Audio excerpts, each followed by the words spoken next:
नमस्कार प्यारे साथियों, हम लोग जो आपके 3 जुलाई को सुबह की शिफ्ट में एग्जाम हुआ है, इसके संस्कृत के आंसर की पर चर्चा कर लेते हैं। पेपर तो आपका बहुत आसान है, फिर भी आप अपने क्वेश्चंस में ला लीजिए कि भाई कहां पर कौन सा आंसर लगाना था। उपकारः शब्द में प्रयुक्त उपसर्ग है, तो आप बताइए उपकारः में कारः को अलग करेंगे तो जो बचा है उप, ये तो आप संस्कृत नहीं भी पढ़ेंगे तब भी उपसर्ग बता ही देंगे इसमें। करोति रूप किस लकार से संबंधित है? क्री धातु के लट लकार प्रथम पुरुष एकवचन का रूप है। पुत्रेण जलम पियते वाक्य में कौन सा वाच्य है? तो ये आपके जलम शब्द में प्रथमा, पुत्रेण में तृतीया, ये आपके कर्म वाच्य है। ठीक है। रेखा शब्द का द्वितीय बहुवचन का रूप, रेखा देखो आकारांत शब्द है तो प्रथमा और द्वितीय विभक्ति बहुवचन में आह आह लगता है, रेखा रूप हो जाएगा। सभा और आगमनम में सवर्ण दीर्घ संधि के अनुसार कौन सा होगा? इधर भी आ है इधर भी आ है तो एक ही बार आ हो जाएगा इसका, सभागमनम है ना, क्या हो जाएगा? सभागमनम, डी ऑप्शन सभागमनम। ठीक। दधी शब्द का लिंग क्या है? दधी शब्द ईकारांत है, नपुंसक लिंग है, दही के लिए शब्द का प्रयोग होता है। और आगे बढ़ते, सरोवरम शब्द का सप्तमी एकवचन का रूप क्या होगा? सरोवरम नपुंसक लिंग है और सप्तमी एकवचन में सरोवरे रूप इसका हो जाएगा, सी ऑप्शन। अव और लोक धातु में ल्यप प्रत्यय, ल्यप क्या य जुड़ जाएगा, अवलोक्य बनना चाहिए, ये आपका डी ऑप्शन में आपको अवलोक्य दिख रहा होगा। चलती चंचल चकोरह वाक्य में अलंकार, चलती में च, चंचल में 2 बार च, चकोर में च, ये वर्ण आवृत्ति के कारण अनुप्रास अलंकार। सरह तीरम में विसर्ग संधि के अनुसार कौन सा रूप हो जाएगा? तो सरह तीरम, तो यहां पर आप देखेंगे कि विसर्ग से पहले अ है और विसर्ग के बाद आपको यहां पर जो है खर प्रत्याहार का वर्ण दिखाई दे रहा है, तो आप क्या करते हैं यहां पर? तो यहां पर आप जो है सरस तीरम कर देंगे, यानी विसर्ग को स हो जाएगा, विसर्जनीयस्य सह करके सरस तीरम। विसर्ग के बाद वर्ग का पहला और दूसरा हो तो विसर्ग को स हो जाता है। अब आगे बढ़ते हैं। नूनम कार्यम पूर्णम अस्ति, इस वाक्य में अव्यय, तो भैया नूनम, नूनम मतलब निश्चित ही, नूनम शब्द अव्यय है, अव्यय मतलब जिसका रूप परिवर्तित ना हो। युष्मासु रूप किस विभक्ति किस वचन का है? भाई सु दिखने का मतलब है कि ये सप्तमी विभक्ति बहुवचन का रूप है। पक्षी शब्द का पर्यायवाची शब्द, तो पक्षी शब्द का पर्यायवाची हो जाएगा खगः, क्या हो जाएगा पक्षी का पर्यायवाची? खगः। फिर था शिल्पी मणिभिः हारम करोति, इस वाक्य में मणिभिः किस कारक का उदाहरण है? शिल्पकार है वो मणियों के द्वारा हार करता है, यानी हार बनाता है, तो ये मणि आपके करण कारक है क्योंकि इन मणियों से हार बनता है, तृतीय बहुवचन का रूप है। मंदम मंदम मरुत वहति वाक्य में कौन सा अलंकार है?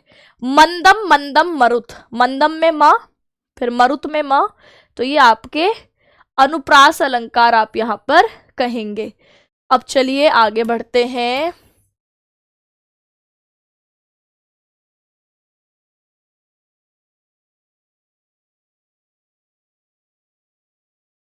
पत, अब सवाल है पत धातु में त प्रत्यय लगाने पर, तो भाई त का मतलब है तह ता तम, तो भैया यहाँ पर हमें पतितम रूप दिख रहा है, पतितः पतिता पतितम बनता, तो पतितम बिल्कुल सही है। द्वे नेत्रे यस्य, इसके लिए कौन सा समस्त पद उचित होगा? तो द्वे नेत्रे यस्य, 2 नेत्र हैं जिसके, तो द्वे नेत्रे द्विनेत्रः आप इसको करेंगे, द्विनेत्रः, ठीक है, पुल्लिंग का शब्द बनेगा। कन्या सूच्याः सहायेन सीवनम करोति, सहायेन किस कारक का उदाहरण है? करण कारक का है, तृतीय विभक्ति है। तत्र गुरुः उपदिशति धर्मम, इसमें अव्यय बताइए, तत्र शब्द इसमें अव्यय है। मृदु वचनम के लिए कौन सा समस्त पद उचित है? तो मृदु वचनम के लिए मृदु वचनम ही हो जाएगा, कर्मधारय समास है। विद्यार्थी भी परीक्षायै सज्जी भूयते वाक्य में कौन सा वाच्य है?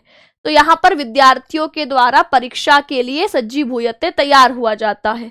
तो यहाँ पर भाववाची है, क्रिया अकर्मक है, भूयते क्रिया अकर्मक हो गई, और विद्यार्थी पद में हमें तृतीया विभक्ति बहुवचन का पद दिख रहा है, यानी कर्ता तृतीय विभक्ति में।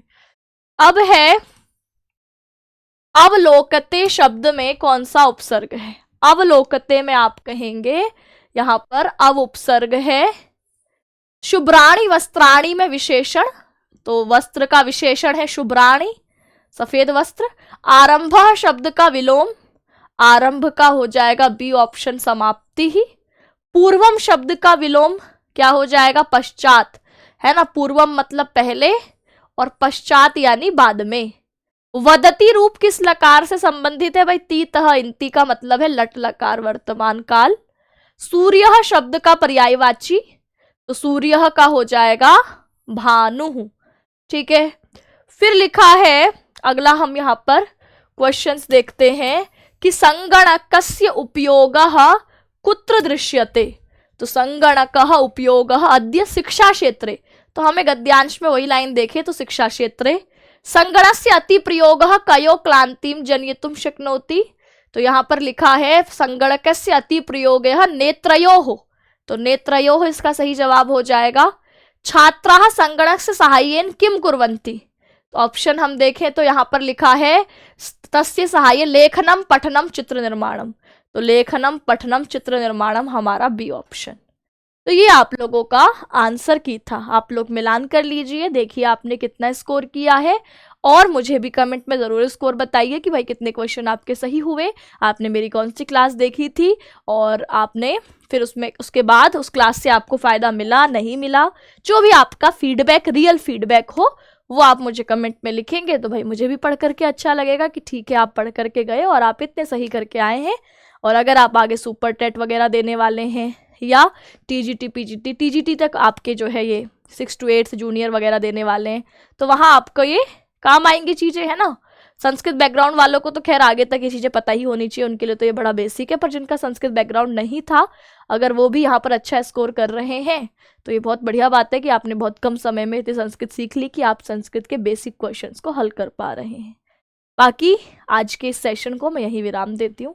सभी को नमस्कार, धन्यवाद।